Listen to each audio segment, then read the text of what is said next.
पुढच्या बातमीकडे बातमी नागपूरमधून अतुल लोंढे यांनी भाजपवर केलेले आरोप काँग्रेस नगरसेवकांनाच फेटाळले। नागपूरमधील कोणत्याच नगरसेवकाला भाजपकडून 10 लाखांची ऑफर नाही असं संजय महाकळकर यांनी म्हटलंय। नागपूरमधल्या काँग्रेस नगरसेवकांना भाजप 10 लाखांची ऑफर देत असल्याचा आरोप अतुल लोंढे यांनी केला होता। तर काही आधार असेल तरच अतुल लोंढे यांनी असे आरोप करावे असं संजय महाकळकर यांनी म्हटलंय।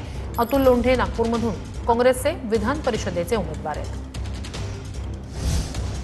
विधान परिषद निवडणुकीच्या मतदानाची तारीख जवळ आली असतानाच नागपूर काँग्रेसमधील अंतर्गत धुसफूस चव्हाट्यावर आली आहे। कारण नागपूर मतदारसंघातले काँग्रेसचे उमेदवार अतुल लोंढे यांनी भाजपवर केलेले आरोप काँग्रेसच्याच नगरसेवकांना फेटाळले आहेत। विधान परिषद निवडणुकीसाठी भाजप काँग्रेस नगरसेवकांना 10 लाखांची ऑफर देत असल्याचा आरोप लोंढेंनी केला होता। प्रेम म्हणजे 10 लाख रुपये असतं का? आमच्या लोकांना भाजपचे उमेदवार त्यांचे लोक ऑफर देतात की 5 आता घेऊन जा 5 नंतर।